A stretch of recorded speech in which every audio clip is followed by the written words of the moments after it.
বাংলাদেশি নাগরিকদের ভিসা দেওয়ার ব্যাপারে কঠোর অবস্থান নিয়েছে ভারত। শুধুমাত্র চিকিৎসা ভিসাই দেওয়া হচ্ছে সে দেশের নাগরিকদের, তাও অনেক কিছু খতিয়ে দেখে। এবার ভারতের দেখাদেখি বাংলাদেশি নাগরিকদের ভিসা দেওয়া বন্ধ করে দিয়েছে ইউরোপের প্রায় সব দেশই। এ বিষয়ে বাংলাদেশের সংবাদ মাধ্যম কালের কণ্ঠে একটি বিশেষ প্রতিবেদন প্রকাশিত হয়েছে। সেই প্রতিবেদন অনুযায়ী সৌদি আরব সহ মধ্যপ্রাচ্যের অনেক দেশে বাংলাদেশিদের জন্য ভিসা বন্ধ হয়ে গিয়েছে। ভিয়েতনাম, কম্বোডিয়া বাংলাদেশিদের ভিসা বন্ধ করেছে।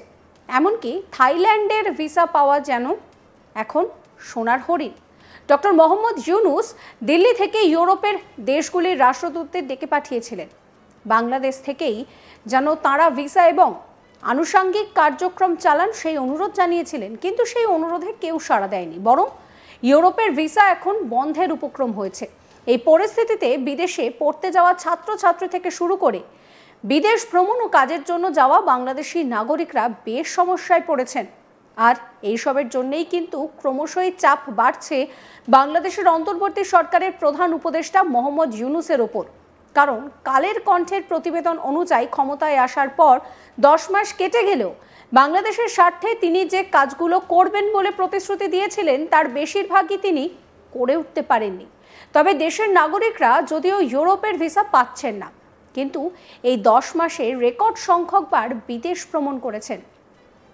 পরিসংখ্যান বলছে এই সময়ের মধ্যে মোহাম্মদ ইউনুস 10 বার বিদেশ সফর করেছেন।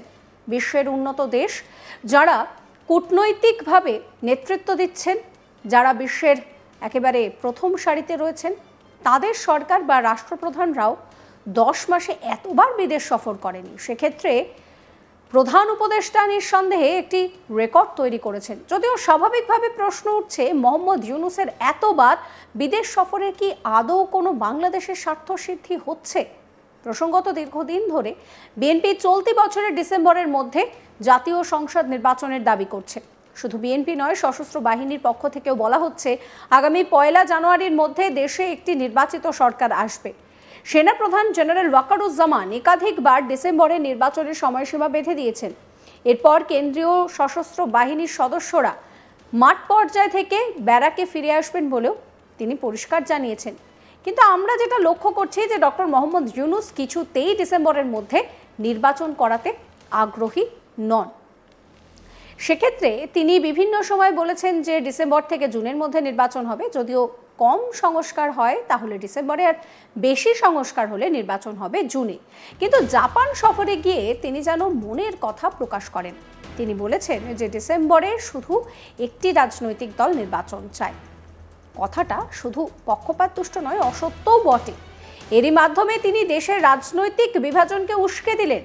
ডক্টর মোহাম্মদ ইউনুসের মতন একজন জ্ঞানী এবং বিচক্ষণ ব্যক্তির কাছ থেকে এই ধরনের মন্তব্য হয়তো সাধারণ মানুষ আশা করেনি।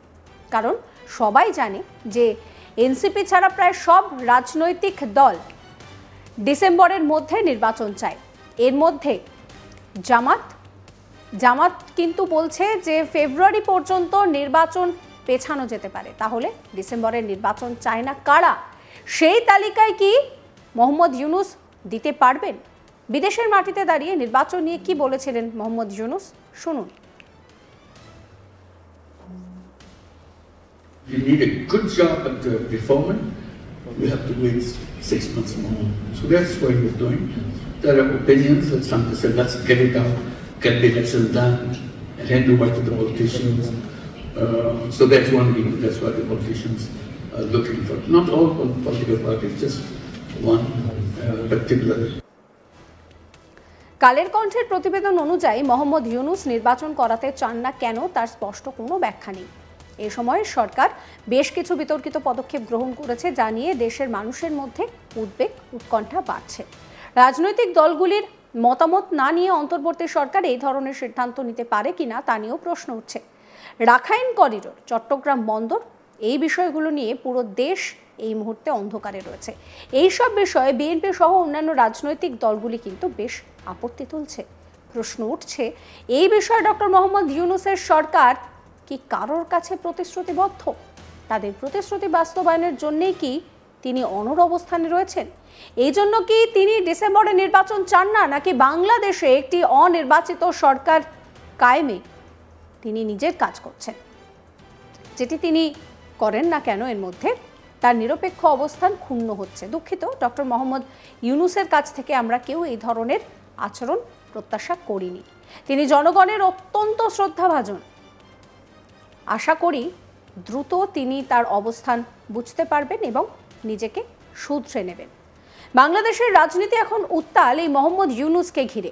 বাংলাদেশের রাজনীতিতে নতুন করে তার পদত্যাগের নাটকও চলেছে। কেন্দ্রবিন্দুতে তিনিই রয়েছেন সবসময়। সরকারি পর্যায়ের অভ্যন্তরীণ বৈঠক ডেকে নিজের ক্ষোভ প্রকাশ করে পদত্যাগের ইঙ্গিত দেওয়ার পর দেশ জুড়ে গুঞ্জন ছড়িয়েছিল যে ইউনূস নাটক করছেন, যে কোনো মুহূর্তে তিনি পদ ছাড়তে পারেন। এই নাটক নিয়ে রাজনৈতিক মহলে আলোচনার শেষ ছিল না।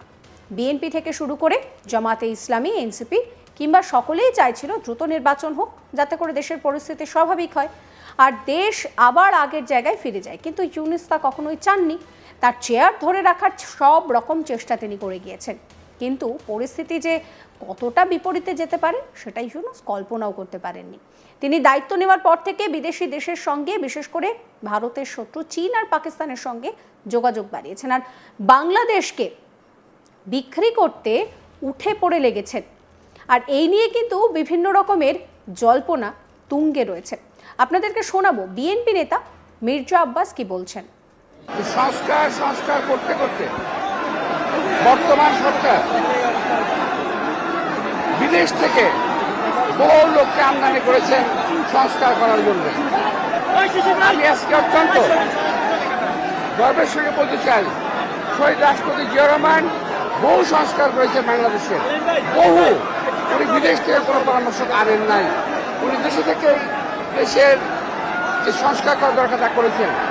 খাল সংস্কার করা হয়েছে, গার্মেন্ট ব্যবসা ও পোল্ট্রি, ডেয়ারি সহ নারী শিক্ষা, বহু সংস্কার তিনি করেছেন, কিন্তু তিনি কখনোই বিদেশ থেকে কোনো কাউকে আমদানি করেন নাই। আচ্ছা, এই সরকার কিছু বিদেশি লোককে আমদানি করেছেন সংস্কার করার জন্য, এবং এই সংস্কার করতে করতে এমন জায়গায় চলে গেছে যে তারা আজকে আর নির্বাচন দিতে চায় না। খুব দুঃখের সঙ্গে একটা কথা বলছি, দেখলাম ইউনূস সাহেব জাপানে বসে বিএনপি সম্পর্কে বদনাম করছেন। একটু লজ্জাও লাগলো না দেশের সম্পর্কে বিদেশে বসে বদনাম করতে? তিনি বললেন একটি দল নির্বাচন চায়, আর আমরা বলতে চাই একটি লোক নির্বাচন চায় না, সেটা ইউনূস, একটা ইউনূস, উনি নির্বাচন চায় না। বিএনপি বরাবর নির্বাচন চলছে ডিসেম্বরের মধ্যে, এবং এই ডিসেম্বরের কথা কিন্তু ইউনূস সাহেব স্বয়ং বলেছেন, আমরা বলি নাই। তারই প্রস্তাব পরবর্তীতে তিনি শিফট করে চলে গেলেন জুন মাসে যদি কথা বলেন এই নির্বাচন। সমস্ত খবরের আপডেটের জন্য আপনাদের নজর থাকুক আজ তাক বাংলায়। চ্যানেলটিকে সাবস্ক্রাইব করবেন, নোটিফিকেশন পেতে বেল আইকনে ক্লিক করবেন, ফলো করতে ভুলবেন না হোয়াটসঅ্যাপ চ্যানেলও।